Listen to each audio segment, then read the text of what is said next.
Well, thanks for having me. It's really great to have you. My first question for you is how far back in time did the earliest stories about fairies start to get told? I mean, how far back do these beliefs go? Well, I think that the answer to that is they go back to the dawn of time. I mean, if you think of fairies as being creatures that are believed to inhabit the world around us, particularly perhaps the landscape, natural places, places of power. These are ideas that you can arguably trace back to prehistoric monuments. I was recently sent an image by someone working on cave paintings from Africa, suggesting to me that here there was actually a cave painting of what he believed was a fairy from several thousand years BC. So, this is something that's been there in all of human history. The idea that in the world around us, particularly in the natural world, there are spirits. And in recent times, in the last, 500 years in English, we've referred to these spirits as fairies. But if we actually think, if we go beyond the name and think of the idea, that idea's always been there in history. And when you come across legends from the Greeks and Romans, for example, about fauns or dryads, this is the same idea, the idea that there are natural spirits around us. Those the ideas from Greece and Rome about the naiads and dryads, did that sort of evolve to become the fairies that we understand today? People get very excited about this question, and there are some people who suggest that actually our fairies did indeed evolve from these Greek and Roman ideas. I personally am very skeptical about this. I think that every society in the world had their local spirits. These are just the Greek and Roman examples of this. And for example, if you go back to Roman British times, Romano Britain had there were little clues in the archaeological record that the local Britons, had their own fairies long before the Romans actually came to the island, and continued to be fascinated by these fairies after the Romans were here. There's a very good book that's just come out by a man who I should hasten to add is no relative of mine. In fact, he disagrees with me quite a lot in the book. His name is Francis Young, and the book is called Sussex Fairy Lore. And it's about one British county, and Francis looks at references to fairies through history, and he begins back 2,000 years ago in Romano-British times with a series of special magical ritual objects that have been found, and these ritual objects seem to have the names of local fairies written on them. Oh, wow. Well, that's fascinating. What's the name of the book again? I can put it in the description for anybody who's interested. Right. So it's Sussex Fairy Lore. Sussex And Fairy Lore. I mean, it really did come out about 2 weeks ago. I mean, it came out at the very beginning of December for the Christmas market. Sussex is an English county just to the south of London. Um, and I'm sorry, I've messed up. It's not Sussex Fairy Lore, it's Suffolk Fairy Lore. Suffolk Suffolk Fairy Lore. Fairy Lore. Okay. Suffolk is a county just to the east of London. Okay. You've got to remember that here it's 10 o'clock at night, so I'm a little bit sleepier That's than lots of your public listening. Oh, and I should say, Dr. Young has mentioned he's got a bit of a cold, so excuse any coughing or anything like that. And we're live, so you never know what's going to happen. That's Um, right. um, I'm interested in how people used to describe fairies, as far back into the past that we have accounts. What were their descriptions of fairies physically from those days, and what kind of stories did they use to tell about them? Well, I'll give you one example, which always I think really hits people between the eyes when I explain this. If you get today a class of 20 or 30 children, and you say to them, as one of my colleagues did, everyone draw a fairy. 29 of the 30 children will draw a picture of a small humanoid with wings. And yet, this idea of fairy wings is very recent in history. It's difficult to go much further back than about 200 years. with the idea that fairies had wings. And if you talk to someone, say in Shakespeare's time, remember that Shakespeare himself includes fairies in 3 of his plays. Mhm. Um, no one had this idea that fairies had wings. Wings were something that only angels had. And I think that when you look back at the images of fairies through the centuries, the one thing where there is a kind of constancy, where we get repeated references to this, is the idea that fairies are relatively small. But that doesn't mean, as we often think today, necessarily butterfly small, or say the size of an owl. Lots of traditional references, particularly from Britain and Ireland, have fairies which is, say, the size of a 10-year-old child or a 12-year-old child. And Mhm. it has to be said, there are also references where fairies are identical in appearance to normal human beings. Yeah, I've read quite a few accounts where the fairies, appear almost identically to humans, except maybe there's some sort of detail that's kind of off. Yeah. They'll have there's some hint that they're not quite human. And I've been some of the stories that some of my subscribers here have shared with me have told of fairies like this. So these are even in modern people's modern encounters. We have encounters of life-sized, human-sized fairies. Yeah, there's absolutely, you're absolutely right. There's no question about this. And one of the great 19th century fairy writers, the Irish poet W.B. Yeats, has a lovely sentence where he says, fairies can be whatever size they want to be. Yeah. And this is certainly true in the descriptions we have of people meeting fairies. And indeed, I would say that idea that fairies are human size is particularly common from Ireland. Hmm. Um, Going back to the 19th century, that's where you get the most references to human-sized fairies. And you were also saying in recent times, fairies are often seen as normal size. You mentioned at the very beginning that I've been involved in the fairy census. There was this collection of 500 different sightings of Hmm. fairies in modern times. And it's certainly interesting there that there are lots of descriptions of people coming face to face with beings or entities that they described as being about their size. But then there are also lots of descriptions of people having encounters with entities that are actually really quite small. Yeah, well, I definitely, people submit me a lot of stories like that as well. But I'm Mm. interested in what were fairies understood to be historically? Like, what are fairies? What do people believe that they are, and how has that changed? Well, I think the first thing to say, the first part of the question, is that there was this idea that fairies were, a phrase that you will know well, were scary. There was Mhm. this idea that fairies were not all sweetness and light, that they had to be taken very seriously, that they could cause damage, that they could hurt human beings. Um, and there was also this idea that fairies could also help human beings.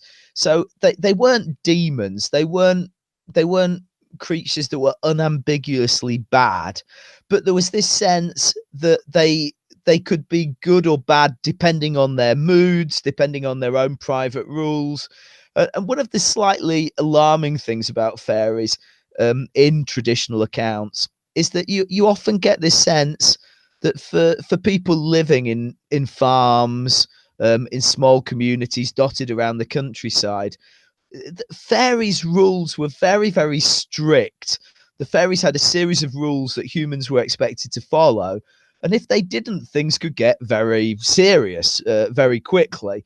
And I mean, the example I'm deliberately giving you here shocking examples, Sure. but in 19th century Ireland, we have lots of references to children being killed because a family had not respected fairy laws. For example, if you lived in Ireland in 1870, dotted around the countryside, still today, there are what were called fairy forts. And on those fairy forts, very often thorns grew. And those thorns were believed to be the special property of fairies. And, God forbid forbid that you should chop down one of these thorns, because if that happened, your 5 or 6 children would be killed.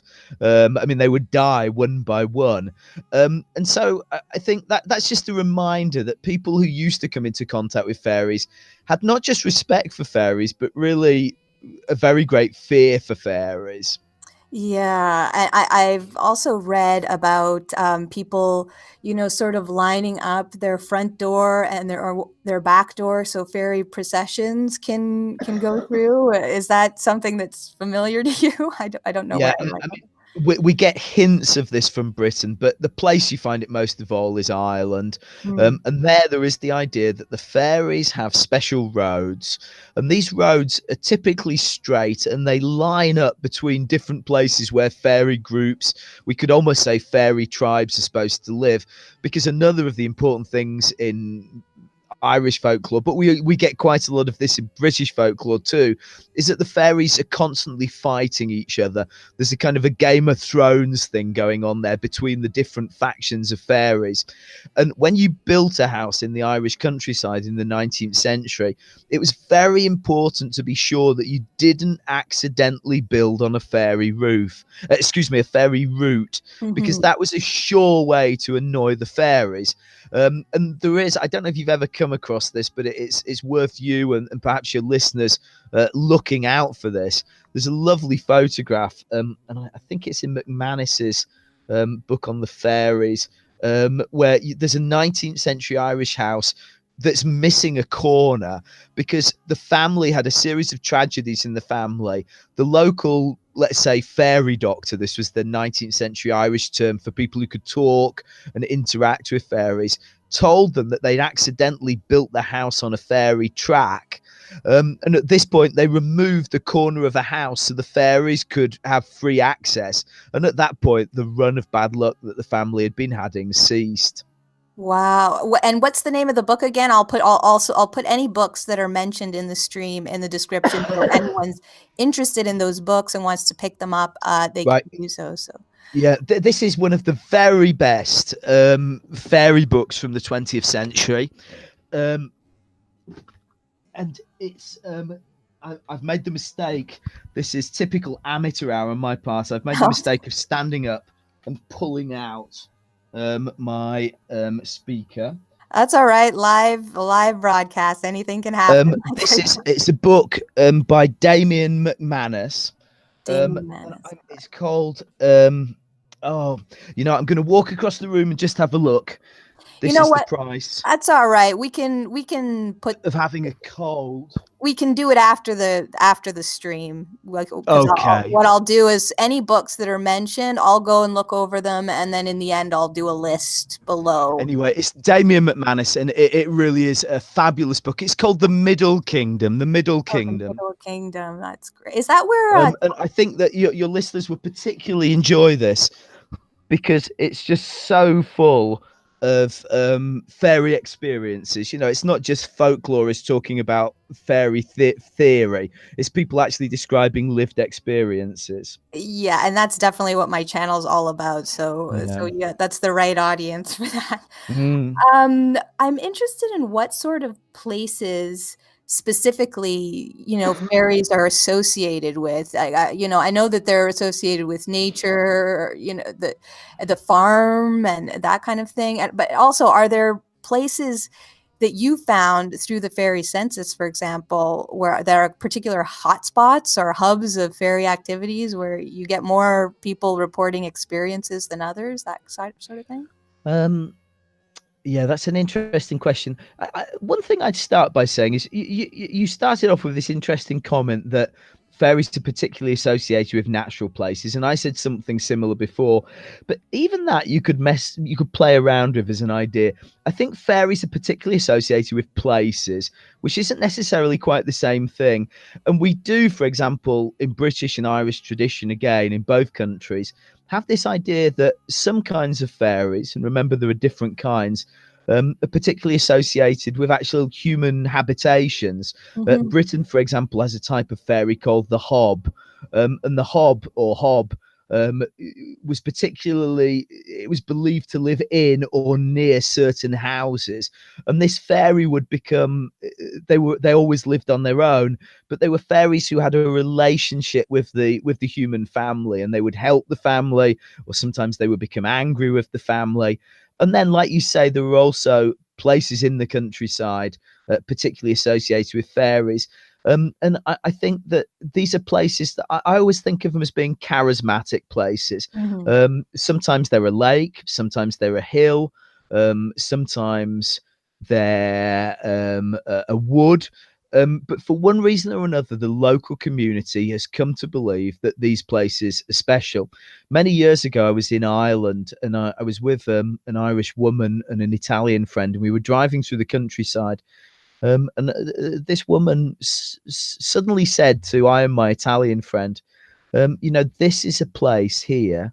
And she pointed to a crossroads. She said, I've never seen a fairy, but I've always thought that if I was to see a fairy, it would be here.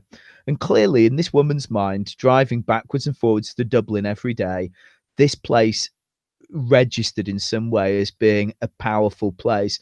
And this is something that I particularly find just fascinating. Why is it certain places? I live in the Italian hills in the Apennines, have very wild countryside roundabout. Why is Mhm. it that some places that I walk through have this just a sense of they have a kind of a feel to them that's a little bit weird. And for this, you do not need to believe or not believe in fairies, because this feeling is something which, you know, which is there. I mean, for example, I walk with my dog, and I'm always struck that my dog at certain points becomes a little bit wary. There are places that, for whatever reasons, buzz very strongly on our internal radar. I think a lot of us have had that kind of experience, you know, even those who haven't had any kind of fairy or supernatural experience where you're walking in a forest or something like that, and you just feel like there's a certain magic present, you know, like you are watching the trees and the trees are sort of watching you. Yeah, it's I've never understood. I guess I'm a very kind of nuts and bolts person, and I'd love to have someone really explain this to me, but I've never really understood why certain places have this feel. But yeah, you know, it might have to do with just something as simple as their angle to sunlight. Mhm. You know, the fact that you can see them from certain angles, the change in the light as you're walking through them, maybe micro differences in temperature. I mean, I'm being very overly rational here, but I think what we can all agree on, and this is something that everyone can agree on, all the way from fairy believers all the way through to people who are ardent materialists, and you know, do not see any other dimensions in life, is that these places exist, and we'd explain them in different ways. But this probably goes back to our experience as hunter gatherers thousands and thousands of years ago. There are these places that just light up in our heads, and that we get to know. At the moment, I'm doing another project about the supernatural that isn't primarily about fairies. But one of the exciting bits about this project is I've taken 11 different English villages from the 19th century where people have written very good descriptions of local supernatural forces. And what I've done is I've got the maps of the 19th century and put these forces onto the map. And it's fascinating to see the way that in the 19th century, if you lived in the countryside, any village would have anything between a half dozen and a dozen